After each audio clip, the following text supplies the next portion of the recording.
I've been sitting on this story for weeks, trying to convince myself it didn't happen. But it did. And I can't shake the feeling that somehow it's not over. It was supposed to be a simple road trip, just me, driving across Nevada to visit an old friend. I got a late start though, and ended up driving far into the night. My route took me down Highway 50, known as the loneliest road in America. I always thought that name was a bit of a joke. I found out the hard way that it's not. There's nothing out there. No towns, no lights, no other cars, just miles and miles of black highway cutting through the frozen desert. After a couple of hours, I hadn't seen a single soul, just my headlights stretching into the dark, the hum of the engine, and the wind rattling against the windows. Around 1 a.m., I saw him, a man on the shoulder, right at the edge of my headlights. He was tall and slim, standing perfectly still. He wasn't shivering, even though it was freezing outside.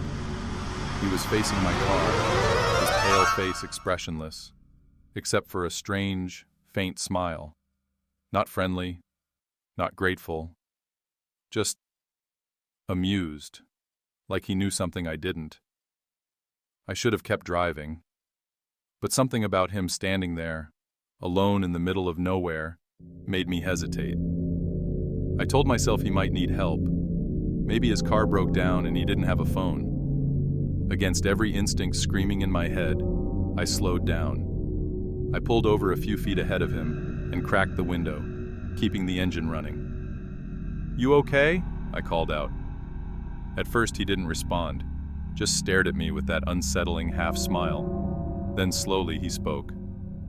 "I need a ride." Something about the way he said it made my stomach twist. It wasn't a question. It was like he knew I would help him, like I didn't have a choice. "Sorry," I said, trying to sound casual. "I'm going the other way." The smile didn't leave his face. If anything, it got a little wider. "Please," he said softly, stepping toward the car. That's when I felt it. Pure animal panic. I rolled the window up as fast as I could, locking the doors. My hands were shaking, my breath fogging up the glass. I slammed the car into drive and hit the gas. The tires spun for a moment on the icy pavement, and the car fishtailed hard to the side. I almost lost control, but the wheels caught traction, and the car shot forward, just barely. Then I glanced in the rearview mirror. He was sprinting toward me. Not just running, sprinting. Faster than anyone should be able to. I slammed the gas harder, but the car wobbled from the earlier skid, and the rear tires slid out again. The car spun wildly, skidding off the shoulder and slamming to a stop in the dirt. My chest hit the steering wheel, knocking the breath out of me. For a second, everything went silent, just the sound of the wind outside. I tried to catch my breath, but then came the sound of footsteps, fast and deliberate. I looked in the mirror. He was almost at the car. Before I could react, there was a deafening crash. The driver's side window exploded inward, and a freezing blast of air hit me. Then his hand shot through the shattered glass and wrapped around my neck. I gasped, clawing at his hand as he squeezed tighter. His grip was cold as ice, his fingers digging into my throat like claws. I tried to shove him off, but he was strong, too strong for someone so thin. My vision blurred as I fought for air, panic flooding my brain. Somehow, I managed to yank the emergency brake and throw the door open at the same time, slamming into him with my shoulder. We both went down, rolling in the dirt and gravel. He landed on top of me for a second, pinning me to the ground, but this time, there was no smile. His face was blank, expressionless. His eyes. There was something wrong in them, like he was barely human. I twisted hard and managed to shove him off, sending him sprawling onto his back. But even then, he didn't slow down. He came at me again, and we grappled on the freezing ground.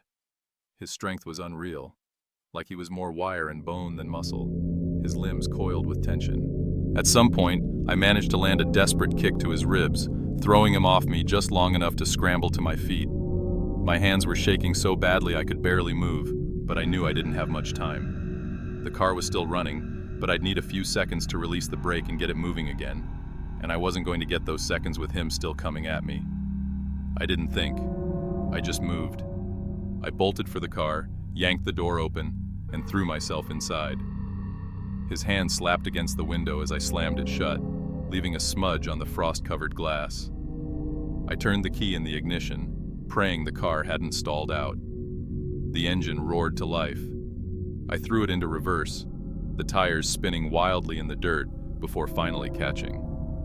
The car lurched backward onto the highway, and I slammed it into drive, flooring the gas. The rear end fishtailed wildly, but I didn't care.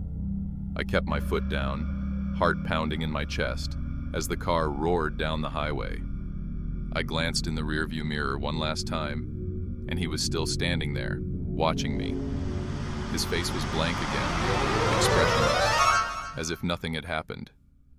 I didn't slow down. I kept driving for miles, far beyond where I'd seen him.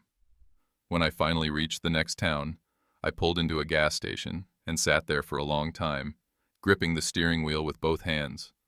My body was trembling from the cold and the adrenaline. The car was a mess, shattered window, cosmetic damage, but it still ran. That's all I cared about. I still don't know who or what I encountered that night, but sometimes I think about his smile, the way it vanished when we fought, as if wearing it was just a mask he no longer needed. And I wonder, what would have happened if I hadn't gotten away? If you ever find yourself driving down Highway 50 and you see someone standing on the side of the road, smiling like they've been waiting for you, don't stop.